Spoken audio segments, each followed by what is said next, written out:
Sebentar, tarik nafas dulu.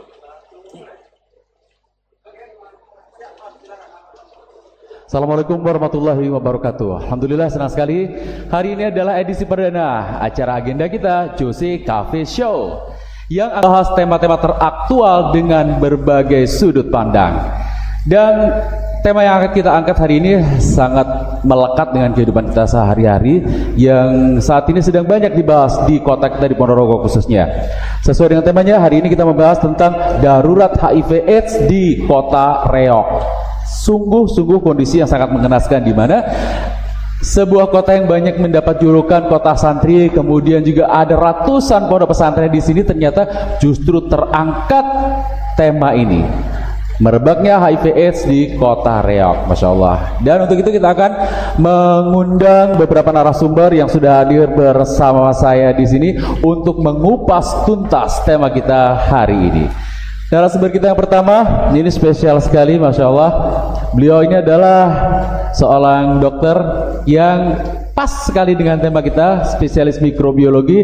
Ada Dr. Muhammad Amin, spesialis mikrobiologi, master kedokteran klinik. Assalamualaikum dokter. Waalaikumsalam warahmatullahi wabarakatuh. Gimana kabarnya hari ini, sehat? Alhamdulillah sehat. Saya akan banyak bertanya tentang HIV/AIDS ke dokter yang sesuai dengan background dokter yang mikrobiologi, ini pas banget kayaknya. Siap. Insya Allah. Siap. Terima kasih atas kedatangannya. Dan berikutnya narasumber kita yang kedua, beliau adalah seorang pemerhati sosial, beliau pengamat sosial yang terus mengikuti perkembangan terupdate di kota kita. Ada Kang Agus Khalid. Assalamualaikum Kang Agus. Waalaikumsalam warahmatullahi wabarakatuh. Sehat Kang? Alhamdulillah. Alhamdulillah sehat. Saya juga akan banyak bertanya tentang kondisi terupdate, kejadian-kejadian yang sedang banyak dibahas tentang ini. Sebenarnya agak wagu sih dibahas tentang AIDS di Ponorogo gitu loh, agak serem sebenarnya. Cuman kalau nggak kita bahas, takutnya ini akan justru menjadi gunung es yang muncul ke permukaannya sedikit, di bawahnya luar biasa. Ini jauh lebih mengerikan. Mudah-mudahan dengan obrolan kita Kang Agus malam ini akan mengupas tuntas lebih jelas.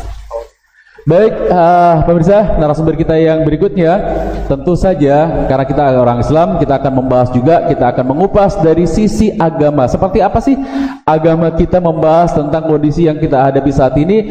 Ada Ustadz Bayu. Assalamualaikum Ustadz. Waalaikumsalam warahmatullahi wabarakatuh. Sehat Ustadz? Alhamdulillah luar biasa. Alhamdulillah. Ustadz, kita selalu akan mengupayakan untuk membahas tema-tema kita dengan konklusi yang disediakan oleh agama kita karena kita beragama Islam.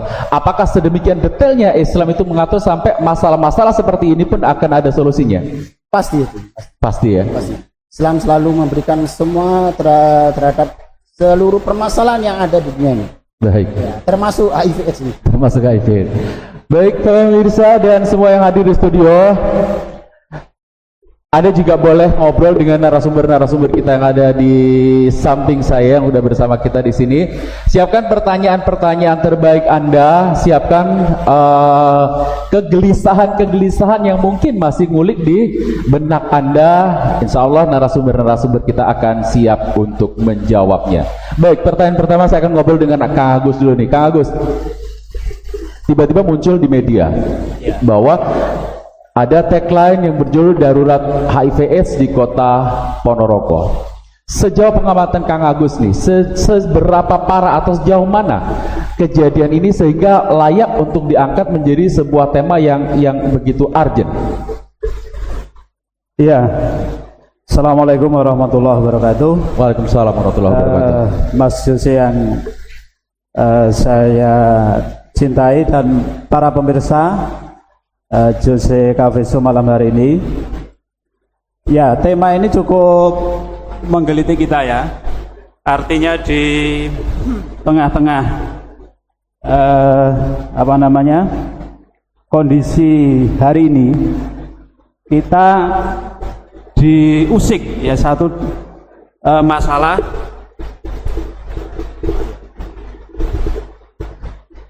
ya, ini tentang munculnya satu fakta yang kita hadapi hari ini, di mana kita menghadapi situasi Ponorogo yang dikenal sebagai kota santri, kota terpelajar, ya banyak pondok pesantren, banyak perguruan tinggi juga di sini.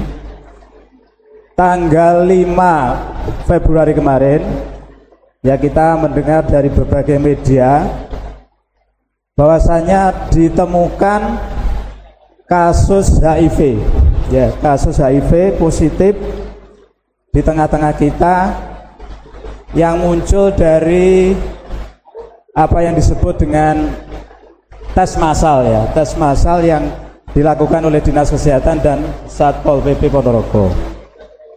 Ditemukan sekitar 24 ya 24 kasus HIV positif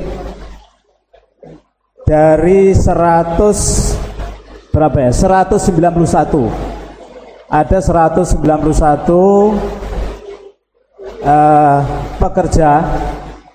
pekerja yang berprofesi sebagai penjaga warung kopi dan juga dari pemandu lagu. Itu dari 191 ternyata 24 positif HIV. Ini yang disampaikan oleh Bapak Eko Suprapto, ya Kepala Satpol PP Ponorogo. Angka ini cukup mengejutkan bagi kita karena angka 24 orang dari 191 ini berarti sekitar berapa? Sekitar 13% ya. 13% dari para pekerja yang ada di warung kopi, berkedok warung kopi ternyata melakukan praktek prostitusi itu terkena HIV. Dan juga dari pemandu lagu, ya para pemandu lagu yang berada di wilayah Ponorogo. Mas Jose dan pemirsa Jose Coffee Show yang berbahagia, maka ini tentu akan menjadi cambuk bagi kita. Fakta ini mensikapi angka yang sedemikian barangkali juga bagi kita besar, ya angkanya cukup besar, 12%, ya 24 orang ini, karena ini adalah HIV yang mana nanti Dokter Amin akan menjelaskan tentu virus, ya virus yang menular, dan ini cukup menjadi alarm, ya alarm bagi masyarakat Ponorogo untuk segera waspada, ya waspada dalam arti angka ini tentu akan, ya naudzubillah min dzalik, jangan sampai terus berkembang, ya upaya-upaya tentu akan kita lihat selanjutnya. Demikian Mas Jose. Baik, tadi Kang Agus bilang 13% dari sampel yang dilakukan tes itu terkena positif HIV/AIDS. Ini bukan angka yang membahayakan, tapi menurut saya angka yang mengerikan, ya, karena lebih dari 10%, bisa dibayangin dari populasi yang dijadikan sampel, Masya Allah. Baik, saya ke Dokter Amin. Dokter, berarti karena ini namanya sudah virus, ini sudah masuk bagian dari mikrobiologi. Ya. Sudah masuk bagian dari mikrobiologi. Kalau yang banyak menjadi sasaran seolah-olah bahwa perilaku seks atau kontak seksual adalah salah satu cara penyebaran dari virus ini. Sebenarnya pasti dong ada cara-cara lain. Kira-kira apa yang perlu diwaspadai lagi selain kontak seksual? Ya baik, Assalamualaikum warahmatullahi wabarakatuh. Waalaikumsalam warahmatullahi wabarakatuh. Mas Yusi dan juga pemirsa, untuk HIV, ya, jadi penyakit apapun itu kan yang disebabkan oleh karena mikroorganisme yang kita kenal sebagai penyakit menular, ya, penyakit infeksi menular, itu dia disebabkan oleh karena mikroorganisme, yang mana mikroorganisme itu tidak bisa jalan sendiri atau terbang sendiri, itu nggak bisa. Jadi diperlukan sesuatu yang akan mengantarkan mikroorganisme, dalam hal ini virus, ya, untuk HIV, itu diperlukan sesuatu yang mengantarkan virus itu dari orang yang positif kepada pihak lain, pada orang Seperti lain. butuh media begitu. Kenapa? Seperti butuh media untuk. Betul, butuh media. Nah, virus itu dia ada di dalam cairan tubuh kita. Dia akan ditularkan melalui kontak dengan cairan tubuh itu. Dan mungkin pemirsa perlu tahu gitu, ya, bahwa penyakit ini itu pada mulanya ditemukan di Amerika di tahun 80-an tanpa kita ketahui ini penyakit apa gitu. Jadi waktu itu ada sindromnya, ada beberapa kelompok gejala berupa tumor yang ada pada kulit ya, yang kita kenal sebagai kaposisarkoma itu. Kemudian ada penurunan berat badan yang tiba-tiba, kemudian ada penyakit yang kita kenal sebagai PCP ya, pneumocystic carinii. Ada juga diare yang tiba-tiba muncul dan berakibat fatal, kematian ya. Dan ternyata ini terjadi hanya pada kelompok G ya, pada kelompok G awalnya di tahun 80-an di Amerika. Kita waktu itu masih belum tahu ini penyakit apa gitu ya. Tapi anehnya ini hanya menyerang kelompok G, bukan kelompok yang non G. Sehingga namanya waktu itu bukan HIV/AIDS, namanya GRID, G-related immunodeficiency disease. Jadi penyakit yang merupakan terjadinya penurunan imun penderita yang kemudian menyebabkan berbagai macam penyakit-penyakit yang lain yang hanya terjadi pada kelompok G. Nah ini yang mungkin kita perlu highlight. Oh ternyata ada sesuatu ini ya. Nah dan ternyata memang itu ditularkan secara besar-besaran waktu itu melalui hubungan kontak seksual yang tidak halal gitu ya, laki-laki dengan laki-laki melalui anus dan seterusnya. Nggak mungkin dihalalkan juga dokter ya. Laki-laki sama laki-laki.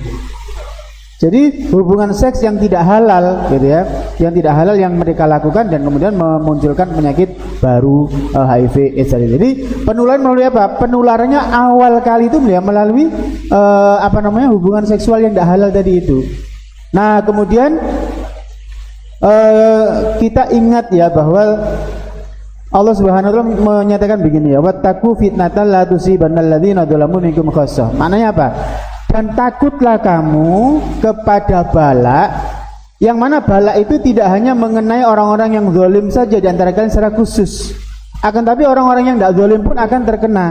Nah kemudian setelah beberapa bulan virus itu mengenai ibu-ibu ya, yang ternyata pasangan seksualnya atau mungkin suaminya saya nggak disebutkan di situ ya, apakah suami atau pacar atau apa gitu ya, tapi pasangan seksualnya positif. Kemudian berikutnya mengenai bayi yang baru dilahirkan. Jadi pemirsa semuanya, ini kita jadi tahu oh ternyata mungkin si ibu-ibu tadi itu tidak melakukan kezaliman gitu ya, berupa hubungan seks yang tidak halal tadi itu. Yang pasti bayi yang dilahirkan itu juga bukan pelaku kemaksiatan, bukan pelaku kezaliman, tapi dia dapat juga gitu ya. Nah kemudian akhirnya para ilmuwan mengamati oh ternyata penyakit ini menular melalui cairan tubuh orang yang terinfeksi HIV ini tadi. Lah apa saja yang bisa menular melalui cairan tubuh? Kegiatan apa saja yang bisa memindahkan atau menularkan cairan tubuh dari orang yang positif ke orang yang sehat? Ya melalui hubungan seksual, ya melalui suntik, yang melalui transfusi, melalui pemakaian jarum suntik bersama pada orang-orang yang pecandu narkoba atau tato ya. Alat tato ini dipakai secara bersama-sama, tidak dilakukan sterilisasi lebih dulu. Kemudian juga melalui dari seorang ibu ke anaknya, baik itu melalui ketika dia kehamilan ya, atau jadi melalui plasenta maksudnya ya, atau selama proses kehamilan, jadi ketika proses kelahiran, selama proses kelahiran atau pasca. Jadi pascanya itu melalui apa? Melalui ASI gitu ya. Melalui ASI itu bisa dilaporkan juga bisa tertular atau transfusi. Jadi pemirsa semuanya, ternyata penyakit ini ya tidak hanya ditularkan melalui hubungan seksual tadi itu, tapi melalui cara-cara yang sangat-sangat luas sekali tadi itu. Cuman perlu kita garis bawahi bahwa awal mulanya penyakit ini adalah terjadi oleh karena hubungan seksual yang tidak halal tadi itu di kalangan para G, Mas Yusuf. Baik, dokter, tadi dokter menyampaikan bahwa virus ini bertahan di dalam cairan tubuh kita. Di cairan apa yang dia bisa infeksi ini? Mostly hanya di darah atau bisa juga di air liur atau yang lainnya? Ya, secara teoritis di air liur atau saliva itu ada virusnya.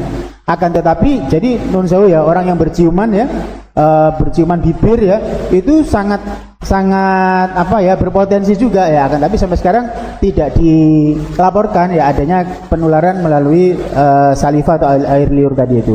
Nah kemudian darah bisa, kemudian cairan tubuh, sperma bisa, kemudian cairan nun sewu ya, lendir vagina itu juga bisa. Jadi ketika misalkan ada orang yang berhubungan badan dengan orang yang positif itu ya, itu akan bisa tertular gitu, akan bisa tertular melalui apa? Jadi kan nun sewu ketika gesekan-gesekan itu ya, itu akan terjadi mikrolesi ya, akan terjadi lesi yang kecil yang tidak kasat mata, akan tapi cukup untuk virus masuk ke situ ya. Jadi perlu diwaspadai itu. Cairan kemaluan itu bisa baik laki-laki ataupun perempuan.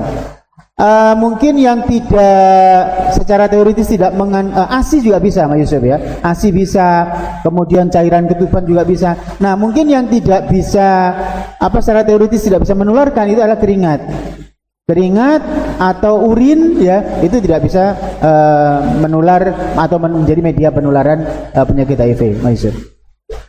Dulu awal merebaknya virus HIV, jadi saya masih ingat bahwa ada suatu kasus di mana ada seseorang yang sudah terdeteksi atau dipastikan terkena HIV/AIDS. Kemudian banyak sekali orang-orang di sekitarnya mengalami ketakutan, bersinggungan, berinteraksi, bahkan untuk pinjam atau memakai peralatan makannya saja nggak berani. Apakah itu sebenarnya nggak berpengaruh, hanya terjadi perpindahan dari cairan saja, atau memang berjabatan tangan aman, atau masih memang dalam koridor aman nih dokter? Ya, jadi oleh karena penularannya itu melalui melalui cairan tubuh ya, ketika kita terluka ya, kemudian kita bersentuhan dengan cairan tubuh penderita HIV atau HIV/AIDS ya, maka kita akan tertular. Nah kalau misalkan bersalaman dengan penderita HIV positif ya, orang HIV ODA ya, orang dengan HIV maksudnya ya, kita bersalaman dengan mereka, sedangkan tangan kita kering sama kering, nggak ada luka di situ, nggak ada cairan tubuh dari penderita, ya itu aman ya, tidak menyebabkan tertularnya penyakit HIV. Baik, terima kasih dokter. Saya akan memberikan pertanyaan yang lainnya nanti setelah ini. Saya akan ke Ustadz Bayu. Ustadz, tadi disampaikan bahwa mostly penyebaran HIV/AIDS ini adalah dari kontak seksual, karena penyebaran ini membutuhkan materi yang disebut cairan tadi. Pertanyaannya adalah, jika penderita HIV/AIDS ini adalah mendapatkan atau terinfeksi penyakit ini karena melakukan hubungan seks yang nggak halal mestinya ya. Kalau suami istri mungkin suaminya atau istrinya yang pecicilan kita nggak tahu. Cuman yang kita bicarakan adalah yang dilakukan dengan cara yang tidak halal. Bagaimana menghukumi orang seperti ini yang sebenarnya kan sudah jinah gitu? Bagaimana kita memperlakukan orang seperti ini? Ya, terima kasih. Bismillahirrahmanirrahim. Sedikit diangkat Ustaz mepetnya. Sebelum menjawab tentang hal tersebut, dan kita harus menyoroti apa yang kita lakukan hari ini. Jadi kita hari ini berkumpul di sini mendiskusikan sesuatu yang anggapan orang itu ya nggak perlu dibahas. Ya. Ngapain bahas itu? Ya, itu bukan saya aja yang kena kan, begitu kan ya. Ini juga perlu kita cermati bahwasanya apa yang dilakukan oleh para pezina atau pendosa, gitu ya. Apa yang mereka lakukan itu adalah sebagai suatu dosa yang besar, bukan berarti hanya mereka saja yang akan mendapatkan akibatnya. Tetapi kita sendiri ya juga akan mendapatkan akibatnya. Ya. Kalau Dr. Amin tadi menjelaskan ya melalui penularan ya kan, bayi yang tidak ngapa-ngapain ikutan kena juga ya kan. Dalam Islam sendiri membahas tentang hal tersebut, bahwasanya perlakuan dosa itu akan bisa mengakibatkan ataupun kemudorotan bagi orang yang lain. Allah Subhanahu wa taala berfirman dalam surat Ar-Rum ayat 41, "Dhaharal fasadu fil barri wal bahri bima kasabat aydin nasi." Begitunya. Telah tampak kerusakan di darat dan di lautan diakibatkan ulah ataupun dari ulah tingkah laku manusia itu sendiri. Begitu ya. Dari sini kerusakan yang ada di bumi itu semua diakibatkan oleh ulah manusia. Kita bisa melihat, merasakan hari ini, detik ini, hujan yang tidak henti-hentinya. Ya, mungkin kalau kita dulu belajar mulai dari SD SMP, kita akan musim hujan itu bulan ini dan bulan ini, ya kan? Sekarang bulan apa sekarang? Bulan Mei. Seharusnya musim kemarau sekarang, tapi masih hujan aja sampai sekarang. Ini perlu kita cermati, kita perhatikan itu sendiri. Makanya kita membuat diskusi seperti ini, pentingnya begitu, biar kita mikir gitu ya. Mungkin ya, kita harus berpikir itu. Ibnu Katsir dalam tafsirnya Al-Quran Al-Azim, beliau mengatakan bahwasanya bima kasabat aydin nasi, jadi apa kerusakan itu ulah manusia itu disebabkan adalah karena kemaksiatan. Ya, kemaksiatan dari pendosa tadi itu yang bisa mengakibatkan atau menyebabkan mungkin musim ini tidak benar, itu pun itu kan gitu ya. Jadi musim itu tiba-tiba berubah, hujan panas lagi, tiba-tiba nggak ada apa, tiba-tiba lawu batuk, geger kita, ya kan? Jadi perlu ada bukan tanpa sebab kita melakukan ini, karena apa yang mereka lakukan itu akan kena kita juga. Begitu ya. Ya, itu yang pertama. Jikalau orang masih nyinyir dengan apa yang kita lakukan hari ini, ngapain orang kumpul-kumpul bahas ini, nggak penting belas dia. Kalau boleh pakai kata dari presiden terbaru kita, dasmu ya. Kita ini kena juga nantinya, gitu ya. Jadi kita ini akan kena juga, gitu. Jadi hukuman apa yang pantas, hukuman apa yang sudah ada dalam Islam? Jadi hukuman bagi para pelaku zina ini, di Islam menghukuminya dengan mati. Nah, ini bisa dipotong ini nanti ini. Mana kameranya? Nggak perlu dikat, Ustaz. Aman, nggak perlu dikat. Ini kalau dipotong nanti bisa ini, wah sadis sekali, mati gitu ya. Tapi ada penjelasannya setelah itu. Jadi hukumannya ya mati. Tapi ada penjelasannya. Jadi ada pembagian tindakan yang disebut dengan hudud itu sendiri dalam Islam. Jadi dikategorikan ada dua kategori nanti yang dihukumi. Dilihat dulu ini, yang pezinanya nanti ini sudah nikah atau belum? Nah, gitu kan ya. Jangan-jangan nanti datanya ini yang kena HIV itu sudah bersuami apa masih perjaka semuanya itu. Nah, itu dikategorikan begitu nanti ya. Jadi jikalau mereka masih perjaka, perawan, artinya belum menikah, ya, mereka akan dicambuk 100 kali, lalu diasingkan. Nah, bagi yang sudah menikah, nah ini dia. Bagi yang sudah menikah, maka mereka dihukumi dengan hukum rajam, dilempari batu sampai mati.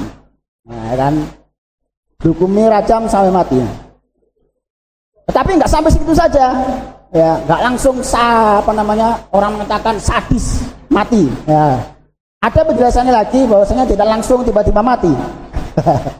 Masih ada butuh proses lagi. Dalam Islam itu sendiri harus ada yang namanya melalui aspek keadilan dan kejelasan. Ya, jadi perlu keadilan, kejelasan. Artinya pada saat ada pezina yang melakukan zina, maksudnya ya, masa pezina melakukan main bola kan enggak ya? Jadi pezina melakukan zina itu harus disidang ya oleh kodi ketika itu dan membutuhkan 4 saksi terlebih dahulu. Ya, kalau saksinya kurang dari 4 maka dianggap tidak memenuhi syarat. Ya, jadi bisa lolos lah gitu kan ya. 3 nggak jadi dihukum. 3 tidak bisa. Nggak bisa. Jadi 4 ya, jadi 4. Jadi kalau 3 masih kurang. Nah, jadi ini adalah syarat khusus bagi zina. Sanksinya saksi, bukan sanksi ya. Saksinya harus 4. Nah, seperti itu mungkin aja. Ustaz, kelihatannya seperti Ustaz sendiri bilang kayaknya serem banget. Kenapa hukumannya bisa serem itu? Sampai dirajam, pukul 100 kali, bahkan untuk yang sudah menikah dihukum mati. Ya. Dampak apa yang diharapkan dari ini kalau bisa disampaikan kepada kita? Sehingga Islam memberikan hukuman yang mungkin sebagian orang mengatakan ini menyeramkan. Iya. Dampak apa yang diharapkan? Menyeramkan, hukuman mati bagi pezina menyeramkan itu kan bagi orang zina kan ya. Kalau kita nggak zina ngapain takut? Kan begitu logikanya. Iya benar juga sih. Jadi orang takut hukuman mati bagi zina kan berarti dia adalah berzina kan gitu ya. Hukum potong tangan bagi pencuri. Kalau ada orang yang takut dengan hukum potong tangan berarti dia adalah pencuri. Maling ya yang takut ya. Baik. Islam sendiri mengatur hukum ini sangat adil sekali, ya, sangat adil lagi. Karena memang hukum dari Islam itu bukan datang dari manusia itu sendiri. Jadi datangnya dari Sang Pencipta manusia, dari Allah Subhanahu wa taala.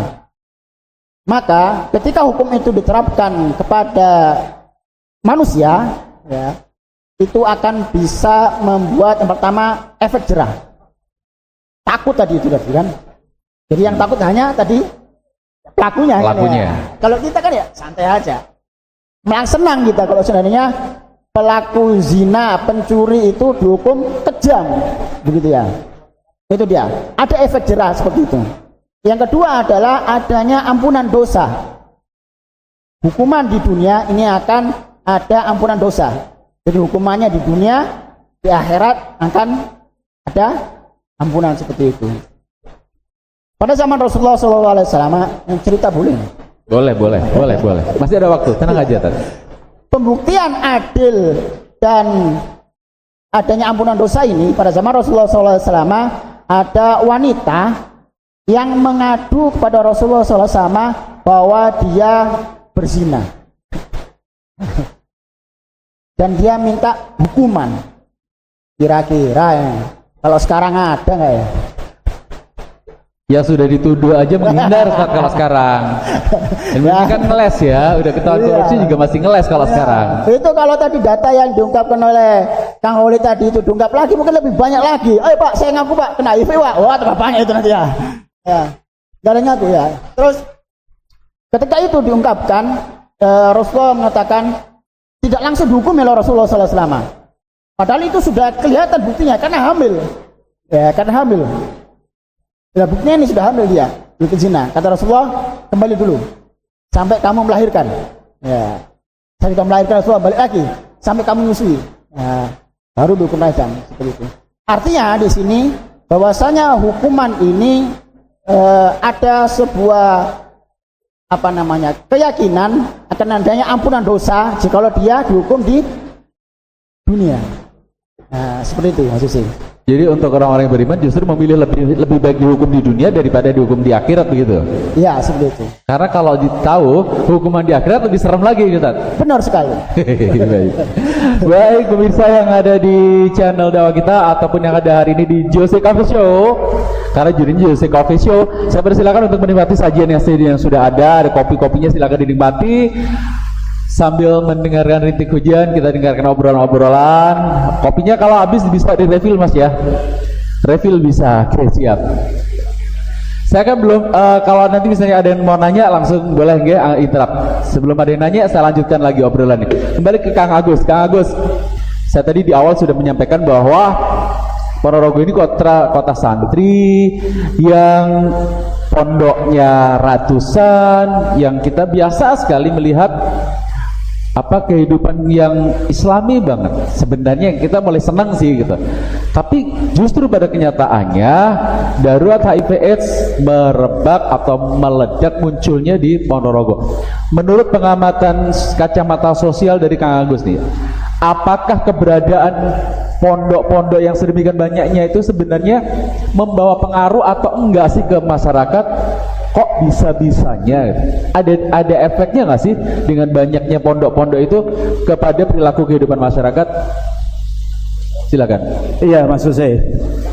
Sebelum saya menjawab itu, saya ingin menyajikan dulu ya data dari Dinas Kesehatan Ponorogo ini ya. Nah, Dinas Kesehatan Ponorogo tahun 2023 ini kita menemukan ada 160 kasus HIV, Mas Hussein.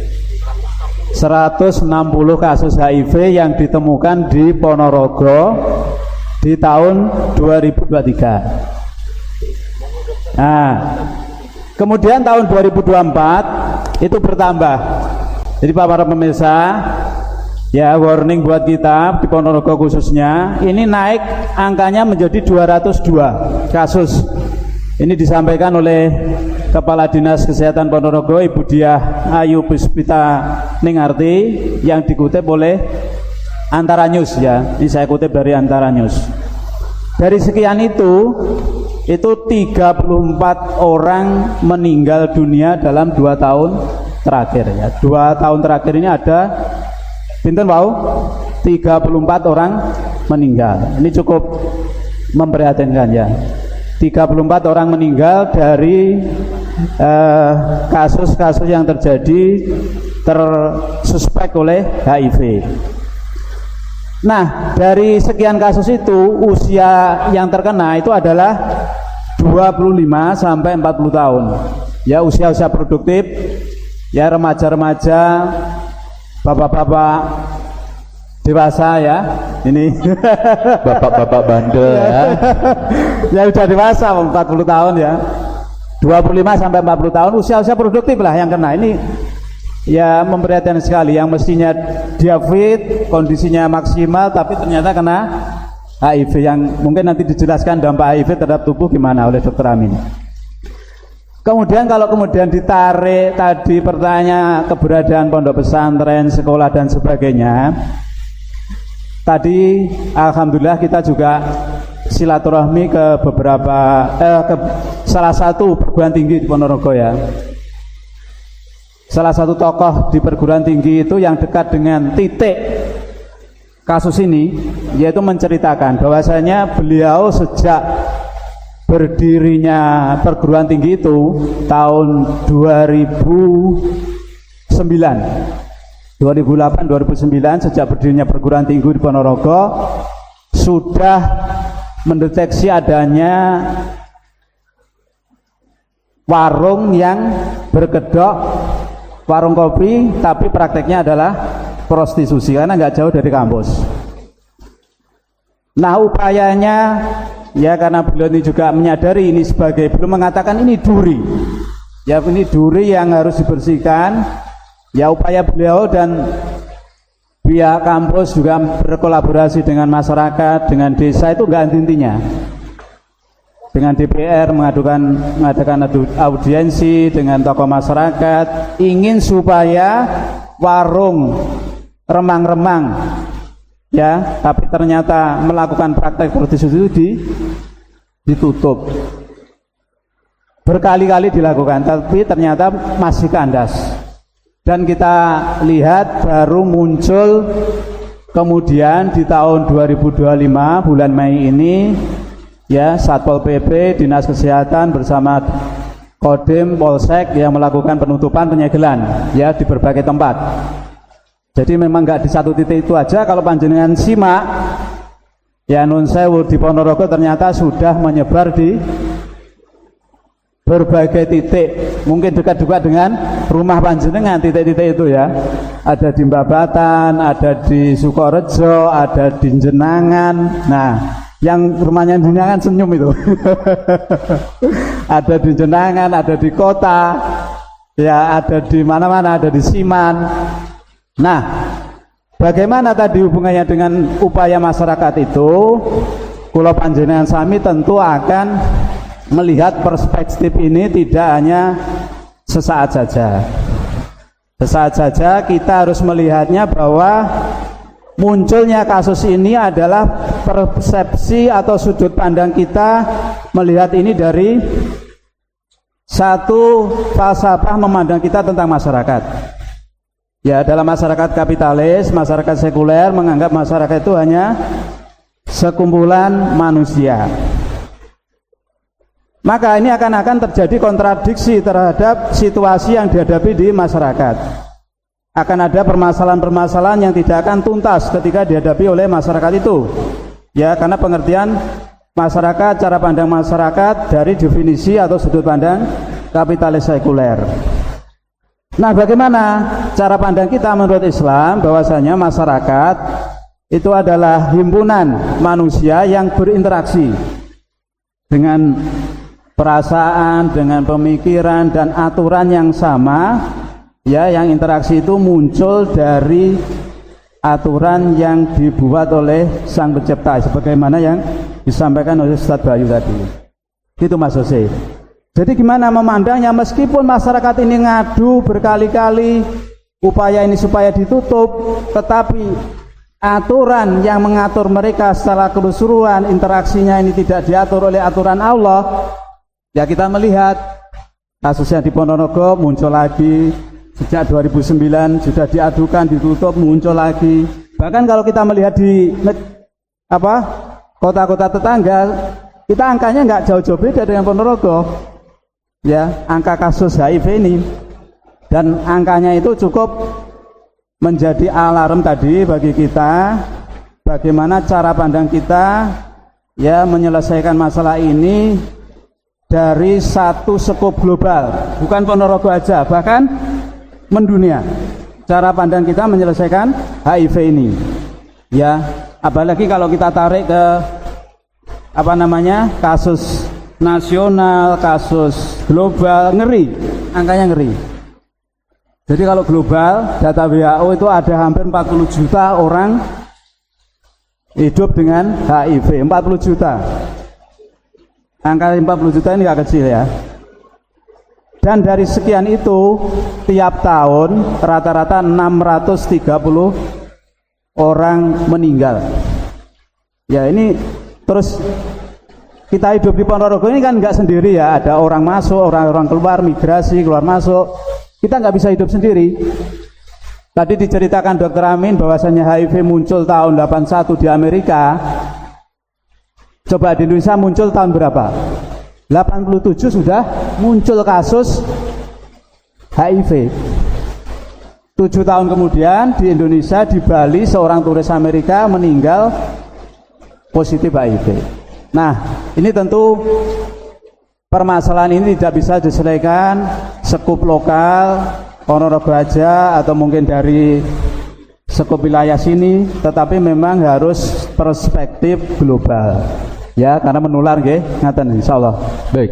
Tadi Ustadz Bayu menyampaikan bahwa kegiatan seperti ini kita masih kadang-kadang dinyinyirin, ngapain lah, nggak ngenain kita juga gitu kan.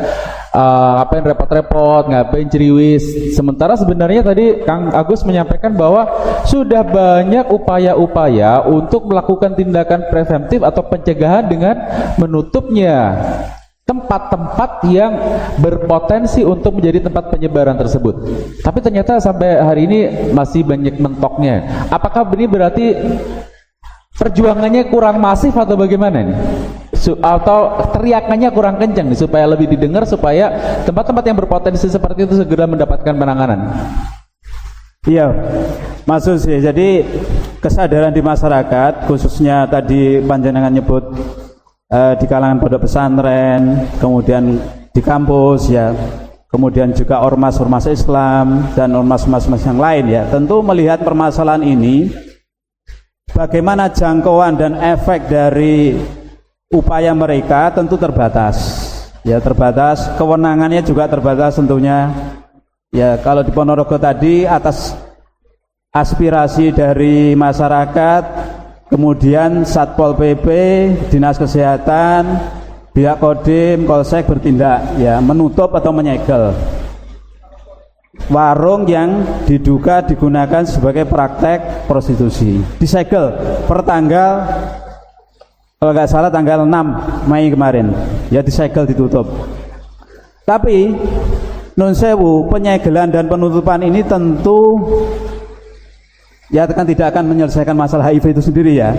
Dalam perspektif global tentu enggak akan, karena orang yang terkena itu tadi ya dia akan berpindah, karena memang posisi mereka ini ada yang Ponorogo, ada juga yang luar Ponorogo domisilinya. Mereka akan berinteraksi dengan keluarganya, bahkan non sewu, bapak-bapak inilah yang justru paling banyak kena HIV secara nasional. 90% itu bapak-bapak loh. Jadi hati-hati loh jenengan ya bapak-bapak. Ini bapak-bapak yang kena. Ini datanya nasional, ini saya kutip dari data Kemenkes. Itu bukan 90, saya ralat ya, 71% itu pria. Lah kalau 71% pria ini berinteraksi dengan istrinya, berinteraksi dengan ya istrinya ya, yang tentu yang sah ya, ini kan akan menularkan, akan menyebarkan. Sementara yang ibu-ibu hanya 19%. Jadi 71% itu justru yang terkena HIV ini pria, dan mereka berinteraksi dengan istrinya tentunya yang sudah berkeluarga. Ya, berhubungan, dan itu ini kan kata Dr. Amin tadi disampaikan ini adalah salah satu pola penyebarannya lewat hubungan suami istri. Di samping nanti ada yang lain. Tentu persepsi kita tadi kita kembalikan bahwasanya upaya-upaya dari masyarakat ini tidak akan paripurna selama bagaimana tadi solusi paripurna yang sudah disampaikan oleh Ustadz Bayu lewat agama yang diturunkan Allah ini tidak dilaksanakan.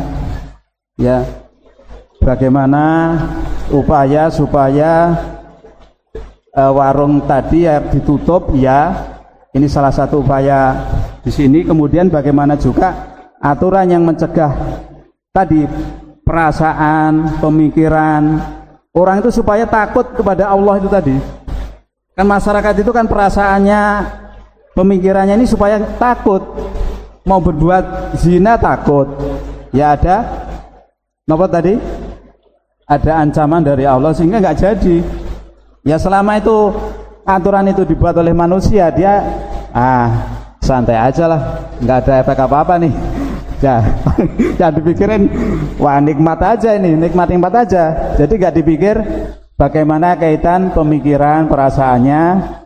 Ya ketika dia hidup bermasyarakat itu dikaitkan dengan nilai dia disandarkan kepada Sang Pencipta. Itu Mas Yuse. Matur suwun. Baik, ini benar-benar out of frame dari otak saya. Karena setahu saya kan kebanyakan yang dari kacamata polos saya Mas Jose yang lugu ini kan pekerja seks itu kebanyakan wanita ya. Kok ternyata malah 71% yang kena bapak-bapak.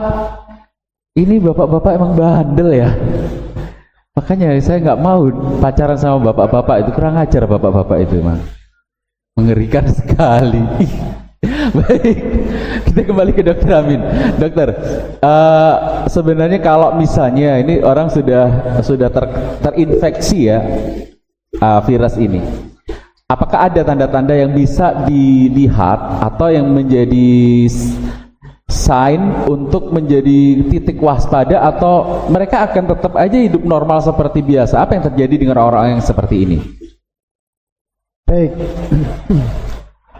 Orang yang atau tanda-tanda orang yang terkena atau terpapar virus HIV ini Mas Yose, itu dia tidak langsung menunjukkan sakit ya. Jadi dibutuhkan waktu sekitar 10 tahun ya untuk, jadi masa inkubasinya itu sekitar 10 tahunan itu. Dan dalam waktu 10 tahun itu dia baik-baik saja? Baik-baik saja. Allah. Ya. Jadi nanti kalau sudah muncul ya gejala-gejala yang disebabkan oleh karena virus HIV. Jadi kan virus HIV itu ketika masuk ke dalam tubuh kita, pemirsa semuanya, itu ibarat di dalam tubuh kita ini ada pasukan keamanan ya. Kemudian pasukan keamanan itulah yang menjadi target dari virus HIV ini. Nah, di tahun pertama mungkin masih belum menunjukkan gejala, di tahun kedua belum menunjukkan gejala, di tahun ketiga sampai ya sekitar 10 tahunan itulah baru akan menunjukkan gejala. Walaupun tidak, itu adalah angka rata-rata Mas Yose ya. Jadi enggak semua pasti 10 tahun itu enggak ya. Itu angka rata-rata. Bayi yang baru lahir pun bisa positif kan ya. Apa saja gejala yang mungkin muncul ya. Jadi oleh karena sistem kekebalan tubuh kita itu disandra, dirusak habis oleh virus, maka kalau seperti saya, Mas Yose atau para pemirsa semuanya, itu kalau kita kena diare, mati enggak kita? Jauh dari nyawa kan? Diare itu kan jauh dari nyawa ya. Tapi pasien saya yang kena diare, ini saya melihat sendiri karena dia pasien saya. Itu dia masuk ke UGD ya dengan diare berat. Kemudian waktu itu kita curiga, kita tanyakan Mas ya, pekerjaannya apa Pak? Gitu ya. Saya supir dok gitu. Dulu nuwun sewu pernah nakal nggak? Tahu kan dia Masnya ya, pernah nakal nggak? Oh iya, dulu ketika saya masih muda itu saya sering seneng-seneng, dia bahasanya begitu ya. Saya sering seneng-seneng, sering jajan ya. Bukan jajan cenil ya atau apa itu, bukan ya. Nah, kemudian dia sakit diare, akhirnya kita kamarkan. Dan waktu itu Mas Yose, lidahnya ini itu jenengan para pemirsa mungkin tahu kalau kita itu masak susu atau masak santan ya, itu kan di atasnya itu ada bagian yang putih-putih namanya kani itu ya. Nah, itu di lidahnya itu persis ada itu ya, putih-putih semua merata sampai ke langit-langitnya itu merata. Waktu itu pasien saya begitu, kita langsung curiga ya, itu apa? Jamur Mas Yose. Tak jadi dalam normal dalam mulut kita itu jamurnya banyak. Pada hadirin ya, banyak sekali jamurnya. Akan tapi kita yang sehat tidak jadi sakit, ya biasa-biasa saja. Kita hidup dengan jamur itu biasa-biasa saja. Ya. Akan tetapi orang yang kena HIV ini tadi oleh karena sistem kekebalan tubuhnya itu sudah hancur ya, maka kena jamur sedikit langsung terjadi seperti yang tadi saya ceritakan itu. Namanya moniliasis atau candidiasis. Jadi kotor sekali. Nah, kemudian kita cek HIV positif ya. Walaupun teman-teman semuanya ya, itu jangan ibaratnya itu begitu ada pasien yang HIV positif, di rapid test ya positif, itu kita langsung mengatakan pasti ini orang nakal. Itu enggak mesti begitu. Kenapa? Karena ada juga yang enggak begitu ya. Ada ini dia jadi korban aja. Entah suaminya yang nakal, entah dia seorang perawat yang tertular dari pasien, entah dan lain-lain ya. Entah mungkin dia seorang anak yang tertular dari ibunya. Nah, pemirsa semuanya, kemudian setelah dia kena diare, dia dirawat di rumah sakit, saya lupa berapa hari ya. Tidak lama dia masuk lagi Mas Yose, dengan sakit yang sama, diare lagi, dan tidak lama dia mati, teman-teman. Diare mati, ya. Itu umpamanya kita itu sebagai dokter ya, pas jaga, kemudian ada kasus diare mati, itu kita itu diumbah, pada hadirin ya, diumbah sama teman-teman kita, sama senior-senior kita. Kok iso diare, kok iso mati? Itu kita tuh ibaratnya itu dimarah-marahin Pak di rumah sakit itu, dibully habis. Kok bodoh men dokter itu ya. Tapi ini memang kejadian betul. Orang HIV ya, orang HIV diare mati. Kenapa? Karena memang sistem kekebalan tubuhnya sudah sangat hancur sekali. Nah, kemudian apalagi ada penyakit yang namanya PCP ya. Penyakit pneumonia oleh karena sebuah kuman ya, oleh karena kuman yang kuman itu pada orang sehat nggak bahaya Mas Yose ya, nggak bahaya. Tapi ketika kuman itu mengenai orang yang HIV positif, yang sistem kekebalan tubuhnya sudah hancur tadi itu, dia akan terkena pneumonia yang sangat ganas sekali dan dia mati karena itu, karena PCP tadi itu. Kemudian ada lagi yang mungkin kita bisa tanpa meriksa apa-apa gitu ya. Itu terjadi penurunan berat badan yang drastis. Ya. Tiba-tiba sih menurun berat badannya. Yang tadinya biasa-biasa seperti kita normal-normal gitu ya, tiba-tiba menurun drastis. Tidak ada, ibaratnya bukan karena dia rajin puasa, bukan karena dia memang sedang diet, ya bukan. Tapi betul-betul tidak bisa dijelaskan. Kok tiba-tiba berat badan saya turun? Kemudian ada benjolan-benjolan di seluruh tubuhnya, namanya kaposisarkoma. Nah, teman-teman semuanya, tanda-tanda itu semuanya muncul ketika yang tadi saya sampaikan kasus pertama kali di Amerika. Dan anehnya itu Kang Agus, itu dia hanya muncul pada komunitas gay gitu ya, bukan orang normal tapi orang gay. Makanya waktu itu namanya bukan HIV/AIDS Mas Yusi, namanya GRID, Gay Related Immunodeficiency Disease. Jadi bukan pada orang lain. Nah, baru beberapa bulan kemudian atau beberapa tahun kemudian baru mengenai seorang ibu. Berikutnya baru mengenai seorang bayi. Itu di Amerika itu kasusnya. Jadi tanda-tanda atau gejala-gejala tadi itu tidak langsung muncul memang ya, akan tetapi ya mungkin butuh waktu sekitar 10 tahunan Mas Yose. Saya juga mendengar katanya konon flu juga bisa menyebabkan kematian dokter bagi orang pengidap HIV/AIDS ini. Ya, sakit infeksi apapun Mas Yose, itu yang bagi kita itu aman, bagi kita itu tidak berat ya, tapi bagi orang-orang itu akan menjadi sakit berat. Kenapa? Ibaratnya misalkan ada di sebuah desa atau sebuah negara yang tentara dan polisinya itu lumpuh, tidak bisa bekerja, maka ada maling klasteri saja, itu sudah kacau, ya sudah kacau keadaan. Itu. Yang mestinya kalau maling klasteri kan selesai dengan hansip mungkin ya, atau selesai dengan masyarakat biasa gitu. Tapi ini enggak, hanya sekedar maling klaster itu udah bikin kacau semuanya gitu. Nah, itulah kira-kira analoginya secara saking lemahnya ya.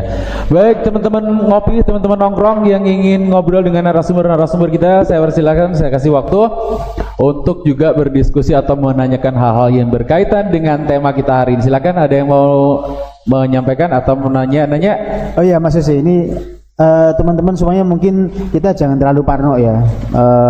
Artinya gini, Kang Agus diare HIV ini, nah enggak boleh begitu ya. Jadi harus diperiksa dulu. Kang Agus sariawan, coba lihat mulut lidahnya putih semua, HIV ini bukan ya. Jadi artinya enggak semua yang begitu HIV. Jangan sampai nanti apa yang saya sampaikan, oh berarti kalau gitu HIV, bukan ya. Jadi harus diperiksa dulu ya, rapid test namanya ya, diperiksa rapid test. Tapi walaupun begitu ya, ternyata rapid test itu masih juga ada yang false positif. Jadi harus dikonfirmasi lagi dengan yang lain. Jadi kalau misalkan ada orang baik-baik, enggak pernah jajan, enggak pernah nakal, lah kok rapidnya positif, ya mungkin kita masih perlu konfirmasi dengan tes, namanya tes PCR ya, tes PCR. Nah itu, tapi kayaknya kalau di level Ponorogo atau mungkin di Madiun atau di Ngawi itu mungkin tidak dikerjakan itu Mas Yose, tes PCR. Jadi begitu ada rapid test positif, kita langsung mengatakan positif gitu ya. Ya langsung ya. Baik, jadi kan salah satu simptom atau tanda-tanda orang terkena HIV itu, kata Dokter Amin, berat badannya menurun, tiba-tiba menjadi kurus. Nah kayaknya ini yang di sini insya Allah aman semuanya ya. Terutama narasumber kita ini kayaknya kan subur-subur gitu kan. Iya, berat badannya over semua kayaknya. Aman insya Allah. Baik, saya akan lanjutkan lagi ke dokter. Saya masih banyak pengen nanya nih dokter. Untuk orang yang sudah terinfeksi HIV/AIDS ini, perlakuan apa yang seharusnya kita berikan kepada mereka? Apakah kita harus isolasi atau sebenarnya it's fine, it's going fine, cuman ada perlakuan khusus yang harus dilakukan? Ya, jadi kita ini sekarang sudah mulai coba dalam tanda kutip dinormalisasi ya, hidup bersama dengan orang dengan HIV/AIDS gitu ya. Jadi kita dilarang memberikan stigma negatif kepada mereka, kita dilarang mengkriminalkan mereka dan seterusnya. Dan memang saya pikir memang betul pemirsa sekalian bahwa orang-orang yang dengan HIV itu kan tidak seharusnya kita perlakukan secara sama, kita kucilkan dan seterusnya. Kenapa? Karena memang faktanya HIV itu bukan hanya sekarang ini ya dimonopoli, didominasi oleh orang-orang yang berlaku menyimpang tadi itu. Orang yang baik-baik pun juga sama gitu. Terus bagaimana perlakuan kita? Ya diobati Mas Yusuf. Orang-orang yang sakit tadi diobati, kemudian diedukasi jangan sampai mereka menularkan kepada orang yang lain.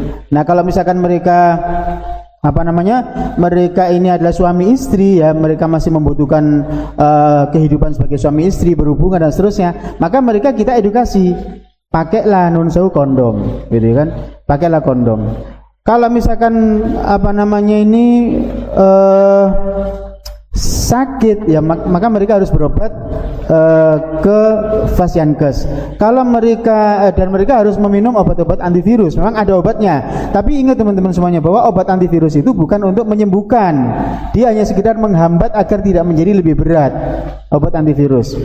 Nah, apakah dengan ini semua terus HIV itu selesai? Enggak, Mas Susi. Kenapa? Karena rantai penularannya berupa free sex dan homoseks tadi itu tidak diselesaikan. Itu. Tapi kita juga tidak boleh menggebiak-uya bahwa semua penderita HIV itu harus dirajam atau dicambuk. Enggak, karena tidak mesti bahwa mereka itu adalah para pelaku kejahatan seksual tadi itu. Mungkin mereka menjadi korban.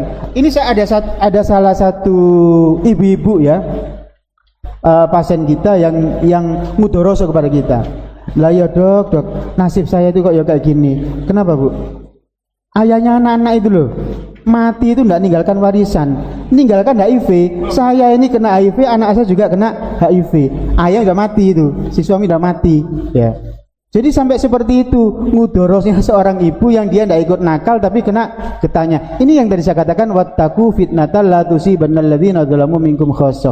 Dan takutlah kamu semua kepada ujian atau kepada bala, kepada azab, yang mana bala ujian azab tadi itu tidak hanya mengenai orang yang zalim saja, pelaku kemaksiatan saja, minkum di antara kalian khassatan secara khusus. Tapi mengenai semua, ibu-ibu yang tidak salah apa-apa, bahkan anaknya yang tidak salah apa-apa juga menjadi atau menerima warisan penyakit HIV/AIDS itu. Jadi untuk orang-orang yang terkena HIV memang kita semua harus, ya bukan kita lah ya, pemerintah harus mengobati mereka dengan baik. Kemudian kita mungkin ikut memberikan edukasi, dan edukasinya apa? Edukasi untuk tidak terjadinya penularan tadi, dan yang paling penting saya pikir adalah tidak terjadinya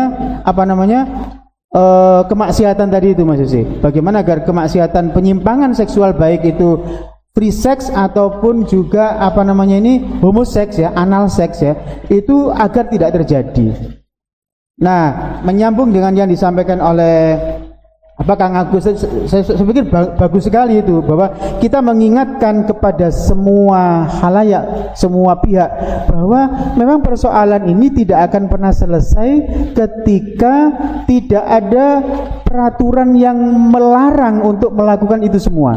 Ya, peraturannya atau fokus perhatian hanya kepada jangan didiskriminasi, jangan dikriminalisasi, ayo kita hidup bersama. Sedangkan rantai penularan tadi itu nggak diselesaikan. Ya nggak selesai Mas Yusuf. Jadi kita sebagai masyarakat ini nggak benar kalau disampaikan sebagaimana oleh Ustadz Bayu tadi, bahwa ada orang-orang yang nyinyir kepada kita ketika kita ngomong kayak begini-begini.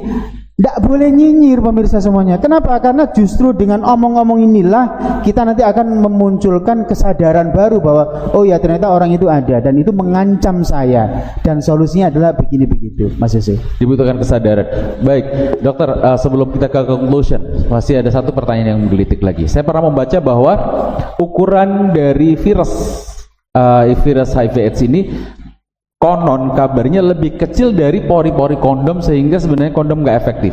Is that true? Ya, jadi begini teman-teman semuanya ya. Jadi kondom itu kan terbuat dari bahan latex, ya, bahan karet. Dia itu dipres sedemikian rupa yang dia dibuat untuk menahan sel spermatozoa. Yang ukurannya itu adalah mikron, sedangkan ukurannya virus itu nanometer. Jadi jauh lebih kecil ukuran virus dibandingkan dengan pori-pori kondom yang itu dirancang untuk sel spermatozoa tadi itu. Ya, cuman oleh karena satu dan lain hal, jadi misalkan begini ya. Latex tadi itu dibuat tebal ya, maka ketebalannya itu memang masih memungkinkan untuk menahan meskipun ukuran virusnya itu jauh lebih kecil daripada ukuran pori-porinya kondom. Jadi oleh karena dia tebal ya, jadi kalau misalkan ada pori-pori itu nggak langsung menembus dari luar ke dalam langsung menjadi tembus, itu enggak ya, enggak seperti itu karena dibuat agak tebal memang. Terus kemudian yang kedua juga mungkin ya, karena virus itu kan termasuk obligat mikroorganisme yang dia harus hidup intraseluler gitu ya. Maka ketika dia ada di luar sel ya dia mati. Sehingga virus tadi itu dia masih harus naik kendaraan dulu untuk bisa menembus pori-pori kondom tadi itu. Nah, mungkin kendaraannya itu memang pori-porinya memang tidak bisa melewati pori-pori kondom tadi itu. Nah, teman-teman semuanya, apakah kemudian kita menjadi yo lek ngono yo wis enak, berarti pakai kondom aman toh? Nah, berarti cara pencegahannya virus HIV itu enggak usah dilarang-larang berzina, enggak usah dilarang-larang homoseks. Kan boleh pakai kondom atau bisa pakai kondom. Bukan begitu para rahmatullah. Jadi yang harus kita pikirkan itu adalah, dan ini merupakan sesuatu yang berat bagi kami para tenaga kesehatan. Kita itu terancam setiap saat loh ya. Kita, dokter dan para perawat itu ataupun para bidan juga terancam setiap. Kita nggak tahu pasien kita itu HIV positif apa enggak yang kita tolong itu, sehingga kemudian ketika kita melakukan ini itu ya, itu sangat mungkin tertular gitu loh. Kita itu sangat mungkin tertular, sehingga kesadaran ini teman-teman semuanya itu menjadikan kita memahami gitu bahwa ternyata kemaksiatan sebagaimana disampaikan oleh Ustaz Bayu tadi itu, bahwa kemaksiatan itu menimbulkan bencana. HIV itu Mas Yusuf dulu ya, tahun 60-an mungkin ya, itu dia tidak mengenai manusia. Dia itu masih virus yang hanya menyerang simpanse saja di Afrika itu. Tapi kemudian mungkin oleh karena terjadi penyimpangan begitu ya. Jadi virus itu sebenarnya mempunyai sifat tropisme.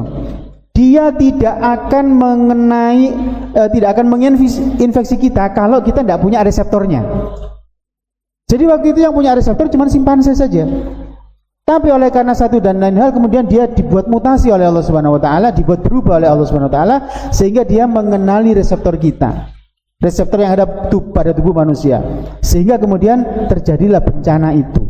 Ya. Artinya apa? Kemaksiatan itu menimbulkan itu.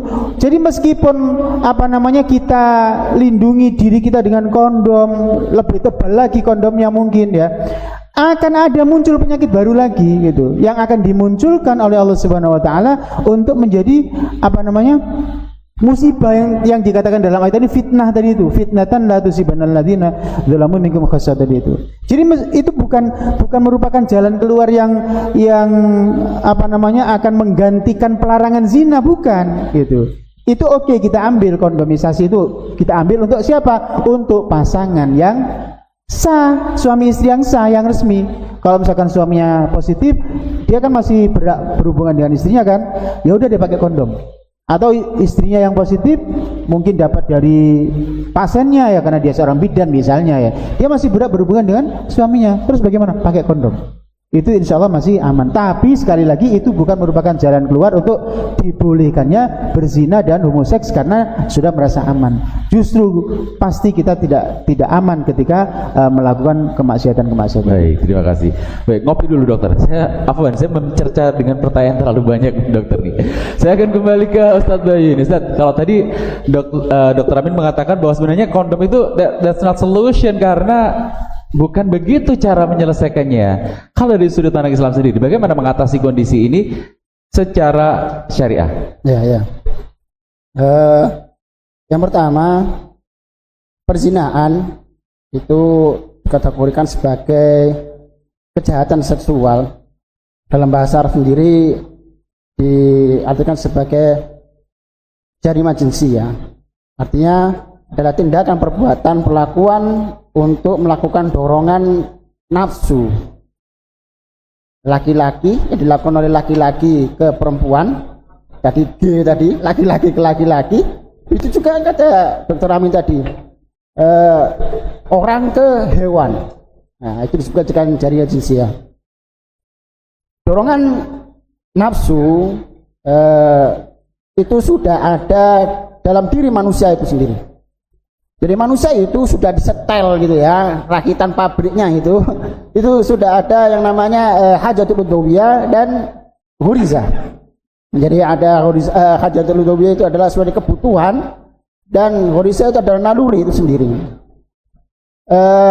Kedua sifat ini ada perbedaannya, yaitu dari rangsangan dan penyalurannya. Kalau hajatul udhawiyah itu rangsangannya dari dalam kita sendiri. Jadi contohnya minum gitu ya. Saya ini haus, maka harus minum. Kalau nggak disalurkan saya nggak minum, mati saya gitu ya. Kalau naluri ya, naluri seperti hawa nafsu itu sendiri ya, itu dorongannya, rangsangannya itu dari luar. Ya, rangsangan itu datang dari luar dan penyalurannya itu tidak menimbulkan mati ya. Aduh toko mati ya, kalau tadi diare tadi. Aduh toko nyowo sih an ya. Masih yo ndak iku yo si urip gitu kan ya akhirnya. Tadi itu ya kalau nggak minum ya bisa mati gitu kan. Minum tok kan nggak ada makannya juga mati juga gitu kan ya. Itu dia. Maka Islam mencegah atau mengendalikan dari dorongan nafsu itu sendiri. Yang pertama, ya ini butuhnya adanya pendidikan yang berlandaskan akidah Islam itu sendiri. Jadi akidah Islam dijadikan sebagai landasan untuk berpikir dan bertingkah laku. Halal haram perbuatan manusia itu, halal haram itu menjadi tolak ukur dari perbuatan manusia. Ya, jadi harus dicekokin terlebih dahulu dari akidah Islam itu sendiri. Itu yang pertama. Yang kedua yaitu adanya pengaturan interaksi antara laki-laki dan perempuan. Ya, interaksi antara laki-laki dan perempuan itu tidak boleh adanya campur baur. Ya. Tapi ada beberapa kondisi kebolehan campur baur itu dalam bekerja atau dalam haji, umroh dan sebagainya diperbolehkan. Ya, dalam selain itu tidak diperbolehkan. Ya, Islam mengatur interaksi tersebut. Yang ketiga yaitu pengaturan busana, pakaian. Ya, sampai sedetail pakaian tuh diatur ya. Ya, apakah pakaiannya itu hitam harus hitam atau putih, bukan begitu ya. Jadi yang diatur itu bukan warnanya. Ya, jadi diatur ya kalau laki-laki ya pakai baju sesuai laki-laki, perempuan ya pakai perempuan sesuai syariat yang ditentukan Allah Subhanahu wa taala. Jadi menutupi aurat dan lain sebagainya. Itu yang ketiga. Yang keempat yaitu pengendalian atau pengaturan media sosial. Ya, kita tahu sendiri bahwasanya media sosial itu ya bisa dikatakan seperti dua mata pisau yang bisa membunuh kita dan menyelamatkan kita gitu kan ya. Jikalau media sosial